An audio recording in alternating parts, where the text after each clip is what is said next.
Então, vamos continuar agora testando a significância dos nossos coeficientes estimados por meio pela estatística, pelo p-valor, né? Então, eu disse para vocês que a gente poderia testar né, a significância né, dos coeficientes estimados, quanto que a variável independente, se a variável independente de fato pode ser considerada estatisticamente que afeta a variável dependente. Nós vimos no vídeo anterior a estatística T, fazer essa análise, fizemos essa análise pela estatística T. Agora vamos fazer pelo chamado p-valor, que é muito mais fácil, o software dá para a gente também, tá? Então, a ideia que está por trás é a mesma coisa, tá? Você está testando duas hipóteses, hipótese nula e a hipótese alternativa. A hipótese nula é que seu beta é estatisticamente igual a zero, certo? E a hipótese alternativa é que seu beta é estatisticamente diferente de zero, tá? É a mesma coisa que a gente viu na aula passada, só que eu não preciso olhar para o gráfico, nada, né? Eu vou até explicar um pouquinho essa ideia do p-valor pelo gráfico, mas você não precisa se prender a isso, tá bem?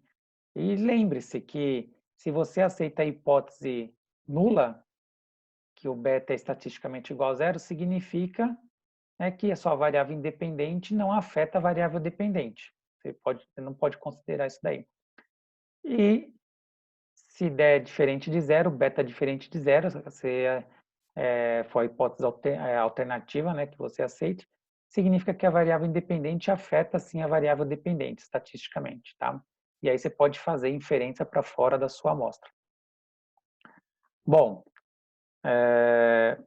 claro que se der que a variável não é estatisticamente significante, né, ou seja, você aceitar a hipótese nula que o beta é igual a zero, você tem que excluir essa variável do modelo, porque ela não vai estar explicando nada. Bom, então vamos lá, teste do p-valor. Então, lembre-se que eu disse que a primeira coisa que você tem que saber, tanto para o teste T quanto agora para o p-valor, estou falando, é que você tem que saber qual é o intervalo de confiança que você está trabalhando, ou seja, o nível de significância. Então, por exemplo, você escolheu 90% de intervalo de confiança, o nível de significância é 10%. Se você escolheu 95% para o intervalo de confiança, o nível de significância é 5%, tá bem? O nível de significância, os softwares, né, os livros chamam de alfa, o alfa, letrinha grega alfa, tá? O intervalo de confiança vai ser 1 menos alfa, claro. Aqui eu coloquei em porcentagem e coloquei em decimal, porque o software ele dá o p-valor em decimal, tá? Então 90% é 0,9, 0,90 na verdade, né? E 95% é 0,95. Então, bom, então vamos lá. Então, muito simples aqui. O p-valor, ele é a probabilidade. Em vez de a gente olhar a estatística T, né, a gente olha a probabilidade, né, de você aceitar a hipótese nula ou a hipótese alternativa, tá? No caso, bom, então o que acontece? Se o p-valor, o valor dele, vai sair lá no software para você, sai o p-valor, tá? Se ele for maior do que seu alfa, então você não rejeita a hipótese nula, tá? Você não rejeita a hipótese nula. E qual é a hipótese nula? De que o beta é estatisticamente igual a zero. Em outras palavras, eu estou falando que, nesse caso, o seu coeficiente estimado, a sua variável independente, não explica a variável dependente. Tá? Então, temos um problema aí. Tá? Então, imagine que você pega o p-valor lá no software e dá, sei lá, 12%. Né? 0,12, está em decimal lá, vai dar 12%. Ora, se você estiver trabalhando com nível de significância de 90%, ou de 10%, ou seja, um intervalo de confiança de 90%, eu falei que dá 12, né? P-valor. Você olha aqui, 12 é maior que 10%, né? 12% é maior que 10%. Então, eu não rejeito a hipótese nula. Então, o meu beta zero, meu coeficiente estimado, pode ser considerado estatisticamente igual a zero. Em outras palavras, que ele não afeta a variável independente, não afeta a variável dependente, tá? E aí, nesse caso, 12%, né, eu aceitaria o beta zero com 90% de intervalo de confiança, com 95% e com 99%, né, que 12% é maior que todos eles aqui, de 10, 5 e 1, tá? Bom, e se meu p-valor der menor que o alfa? tá? Então, você pega lá no software, olha o p-valor e dá menor. Então, vamos supor que ele deu 9%, 0,09 em decimal. Então, se você estiver considerando o intervalo de confiança de 90%, o seu nível de significância é 10.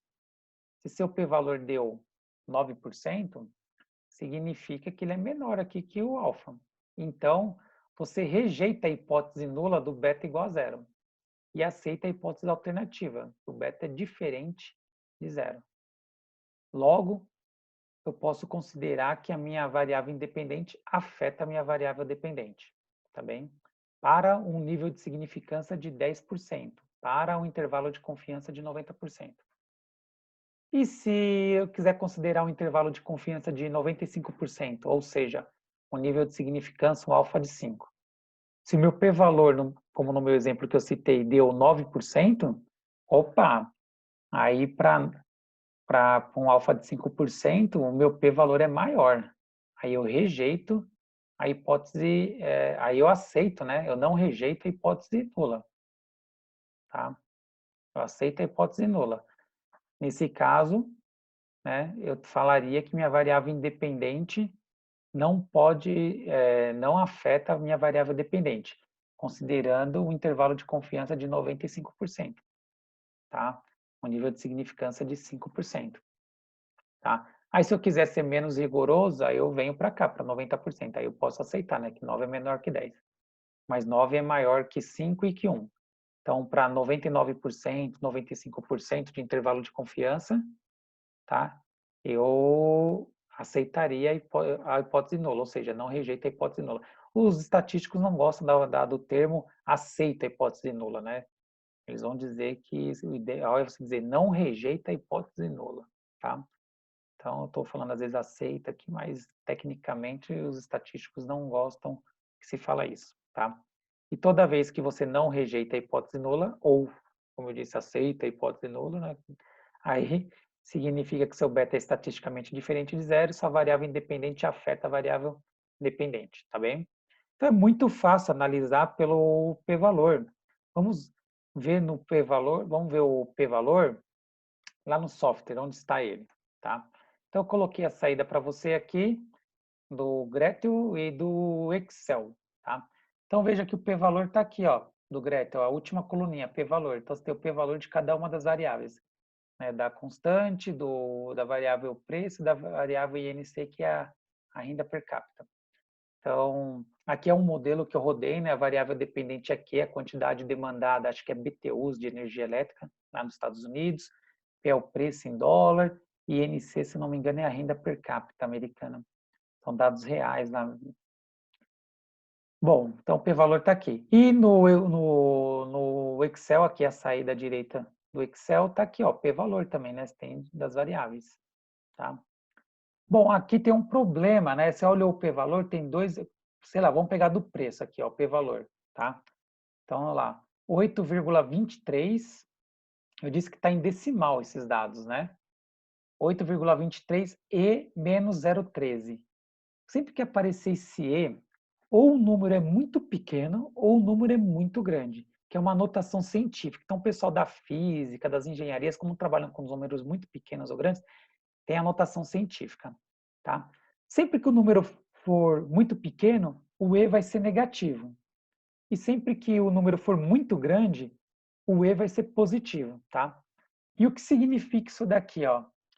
8,23E elevado a menos 13 significa que você vai fazer 0, vírgula, você vai pôr 12 zeros depois da vírgula, e o 13º número depois da vírgula é esse 8 aqui, ó, tá? E o 14º, 2, o 15º, 3, tá bem? Então, você tem 12 zeros depois da vírgula antes de aparecer esse número, tá bem? Aqui, ó, nesse INC, ó, por exemplo, você tem aqui, ó, 1,13, e elevado a menos 16. Então, você tem 0,15 números, 15 zeros depois da vírgula para começar a aparecer esse 1 aqui, ó, esse 1, esse 1 e o 113, né? Tá? Então, é um número muito pequeno, tá? Então, sempre quando aparecer esse E, esse número elevado a E menos, você já sabe que é um número muito pequeno, tá? Bom, e Então, ó, no Excel que aparece a mesma coisa, tá vendo? Ó, no Excel tá aqui a mesma coisa, tá? Então, só para você ter ideia, ó, eu coloquei aqui, ó, quanto que representa esse 8,23, ó, tirando da notação científica, ó. Tirando da notação científica é isso aqui, ó. Você vai contar que tem 12 zeros antes de aparecer o 8, tá vendo? E se você, então tá em decimal, né? Se você quiser em porcentagem, você multiplica por 100, né? Aí você diminui duas casas aqui à esquerda, né? Multipliquei por 100 e põe o símbolo de porcentagem.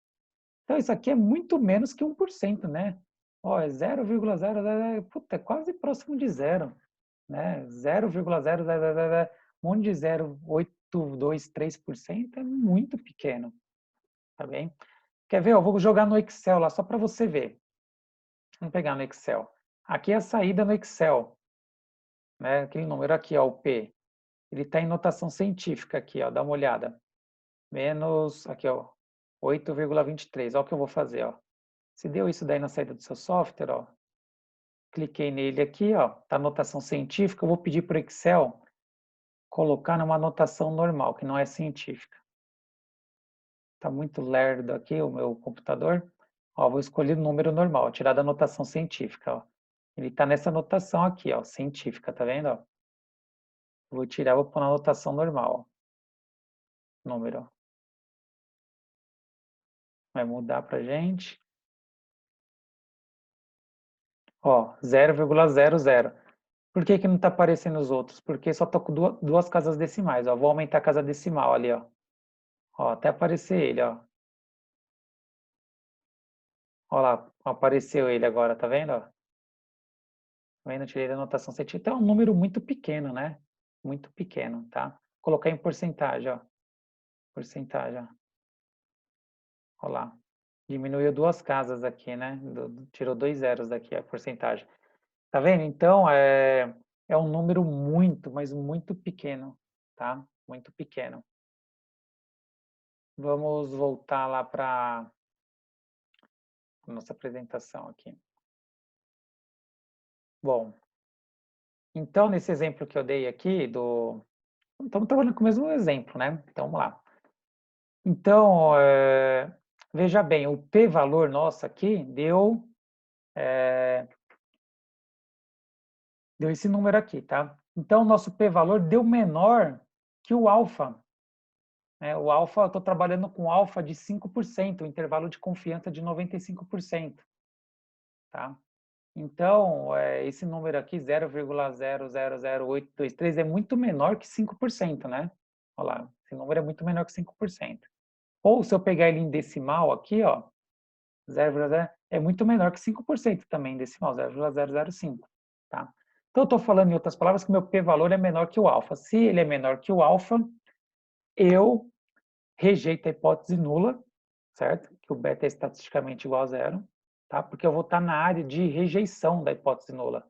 Vou estar na área da hipótese alternativa, que o beta é estatisticamente diferente de zero.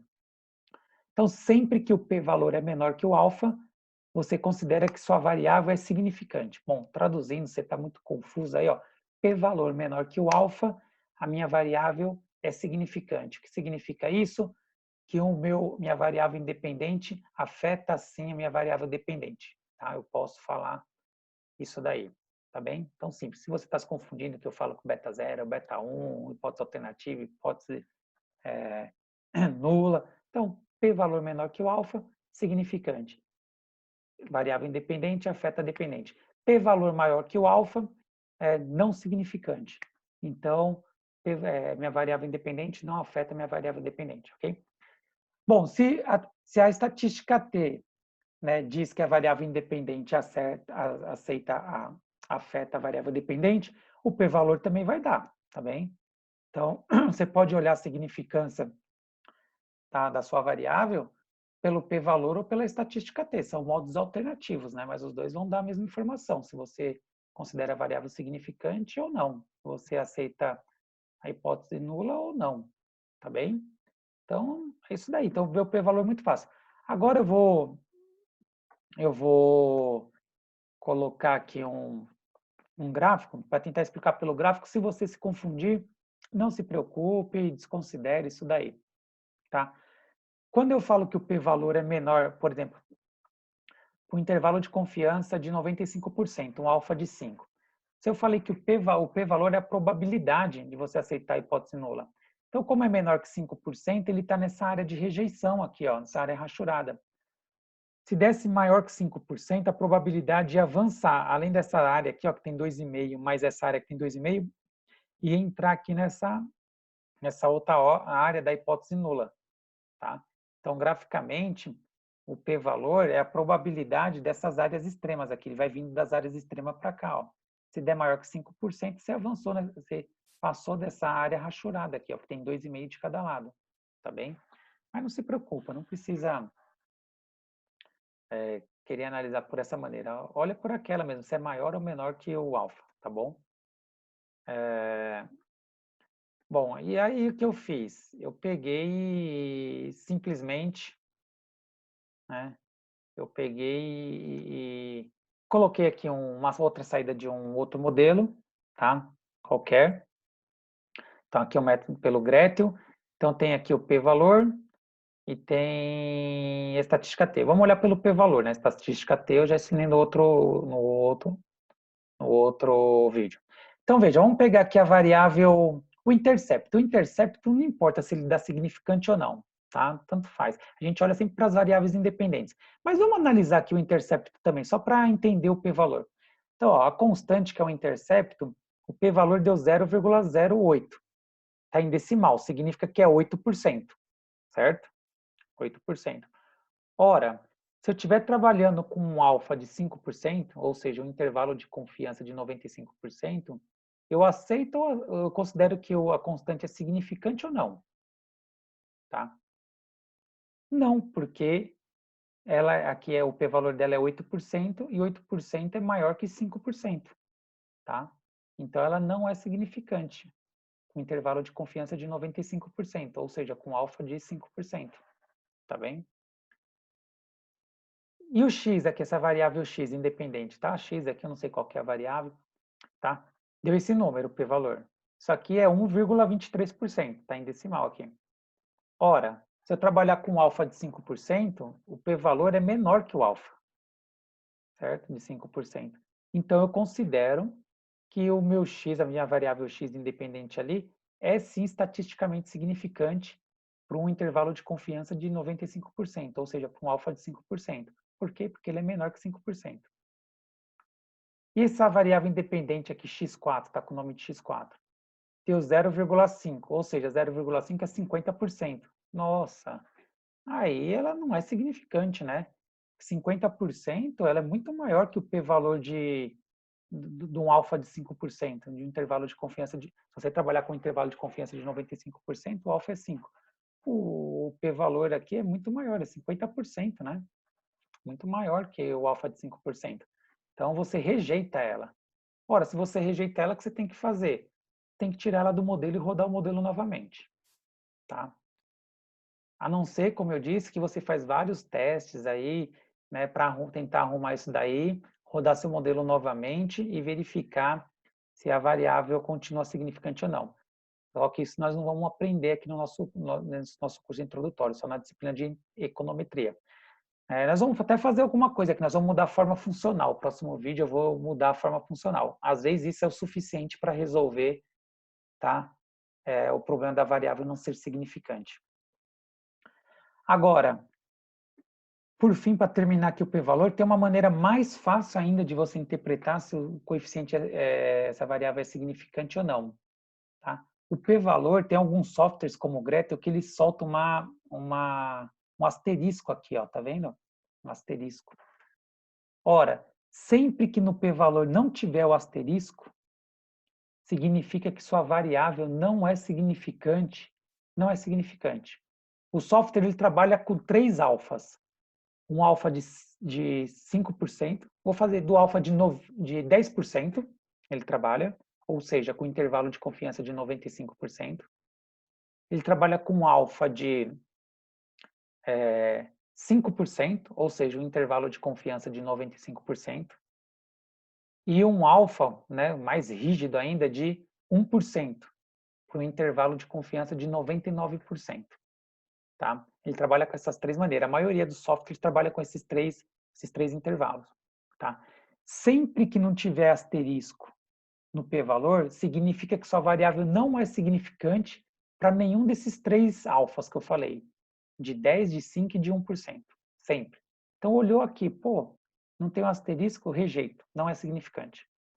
Se tiver, se tiver um asterisco, significa que a sua variável ela é significante apenas para um alfa de 10%. Tá? Então, veja aqui no caso da constante, ó, deu um asterisco, porque ele deu 8%. Para um alfa de 10%, ele é significante. Mas para um alfa de 5%, ele já não vai ser mais significante. Tá vendo? Então, um asterisco é para um alfa de 10%. Com dois asteriscos, significa que seu modelo ele é significante para um alfa de 10%, tá? E para um alfa de 5%. Tá? Então, veja, ó, ele deu quanto aqui o p-valor?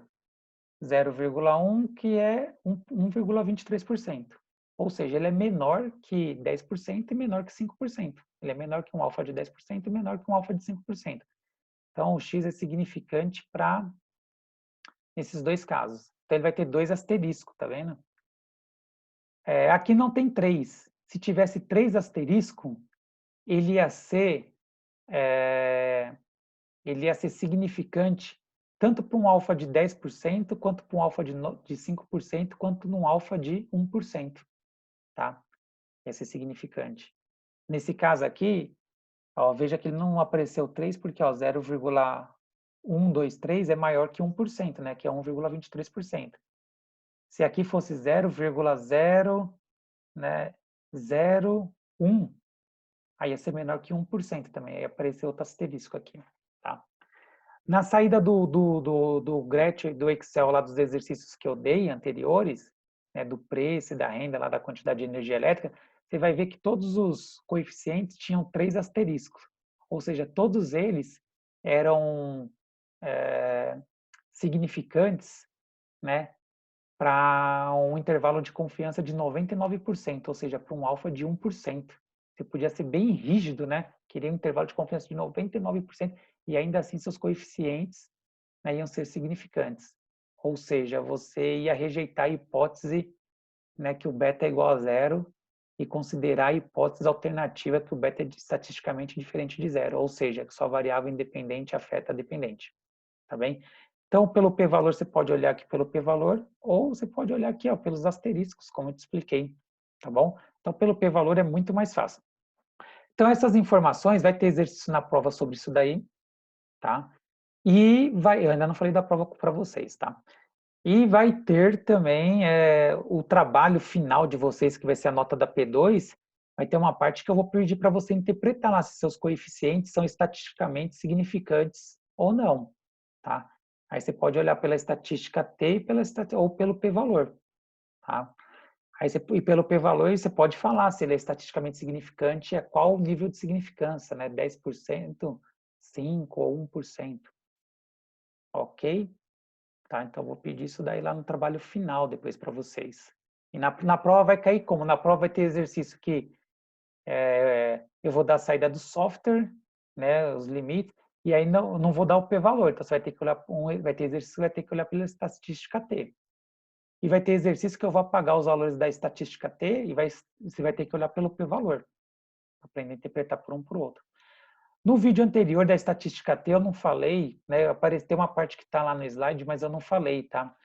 A estatística T aqui, ó, esse valor, eu não lembro se eu falei, ele é esse coeficiente aqui, ó, o beta, dividido pelo erro padrão, tá? O erro padrão. Se você dividir esse número pelo erro padrão, ó, vai dar essa estatística T. Se pegar esse 0,45 e dividir por esse 0,14, vai dar esse número aqui, tá? Sempre que você dividir o coeficiente pelo erro padrão, dá a estatística T. O erro padrão é uma estimativa do desvio padrão, tá? É como se fosse o desvio padrão, mas estimativa. Então, por hora é isso daqui, tá bem? Então, um grande abraço aí, bons estudos.